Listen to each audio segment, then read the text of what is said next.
Hello friends, RX 500 mg में आपका स्वागत है। आज हम बात करने वाले हैं एक ऐसी गंभीर समस्या के बारे में जो अगर किसी की हो जाए तो उसको बहुत ज़्यादा प्रॉब्लम होती है। आज हम बात करेंगे एक स्किन की बहुत बड़ी समस्या जिसको बोलते हैं सोरायसिस। आज हम उसके बारे में बात करेंगे। आज हम जानेंगे कि इसके क्या लक्षण होते हैं, क्या कारण होते हैं और क्या इसका बेस्ट ट्रीटमेंट होता है। तो चलिए बात करते हैं सोरायसिस के बारे में। तो सबसे पहले हम बात करते हैं कि आखिर सोरायसिस के क्या लक्षण होते हैं। देखिए, अगर सोरायसिस अगर आपको होता है तो ये स्किन का एक प्रॉब्लम है। इसमें ज़्यादातर देखा गया है कि जिस जगह पे सोरायसिस की प्रॉब्लम हो जाती है उस जगह पे सफ़ेद चादर बन जाती है, सफ़ेद चकत्ते बन जाते हैं या सिल्वरी कलर के चकत्ते बन जाते हैं, पपड़ियाँ जम जाती हैं वहाँ पर, या फिर रेडिश धब्बे बन जाते हैं, लाल कलर के धब्बे बने रहते हैं, स्केली धब्बे बनते हैं। इसके साथ साथ उस जगह पे खुजली होती है, स्वेलिंग भी आती है, यानी सूजन हो जाती है, इन्फ्लामेशन हो जाता है उस जगह पे। कभी कभी ये देखा गया कि पस का निर्माण भी होता है। तो ये कुछ लक्षण होते हैं सोरायसिस के। अब हम बात करते हैं कि आखिर सोरायसिस शरीर के किस भाग में होता है। तो देखिए, सोरायसिस शरीर के हर भाग में हो सकता है, किसी भी भाग में हो सकता है। तो लेकिन ज़्यादातर ये देखा गया है कि सोरायसिस कोहनियों में, घुटनों में, या फिर देखा गया है कि पेट में, गले में, पीठ में, ऐसी जगह पे ये ज़्यादा होता है। पर ये शरीर के बाकी भाग में भी होता है, यानी फोल्डिंग जगह पे भी, जहाँ पर स्किन फोल्ड होती है उस जगह पे भी होता है। आपके अंडरगारमेंट के पास यानी जांघों में भी होता है। लगभग हर जगह पे सोरायसिस हो जाता है। अब हम बात करते हैं आखिर इसका कारण क्या होता है।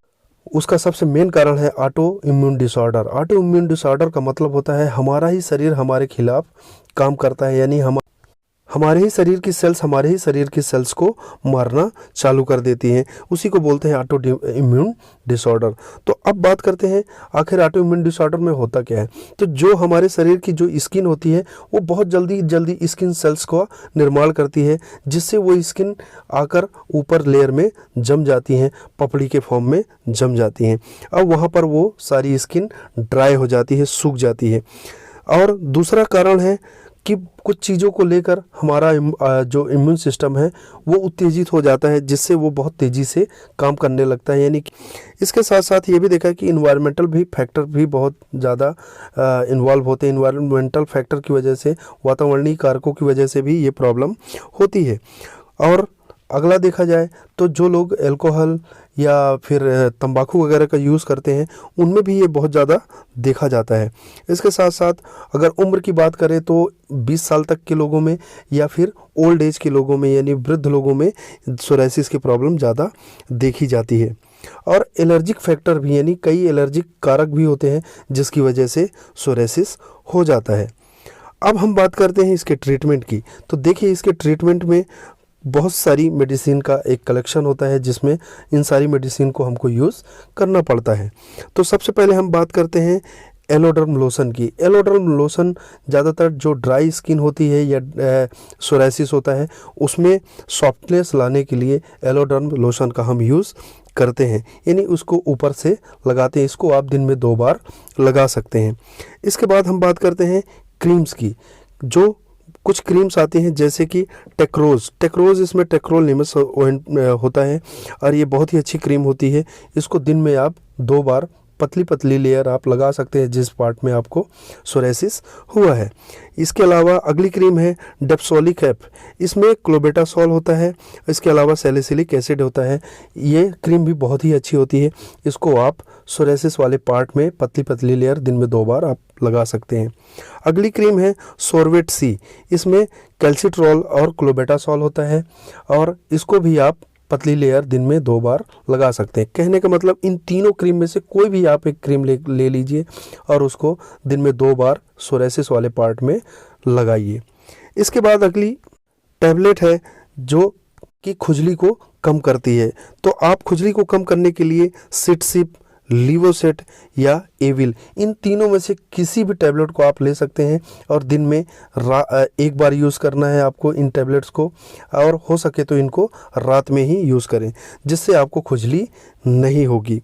उसके बाद अगर पस वाला सोरायसिस है, अगर पस निकल रहा है तो उसको ड्राई करने के लिए, उसको सुखाने के लिए आप जेनफ्लॉक्स 200 ले सकते हैं। इसको सुबह शाम 5 दिनों तक आप खा सकते हैं, जिससे कि वो ड्राई हो जाएगा या पस आपका सूख जाएगा।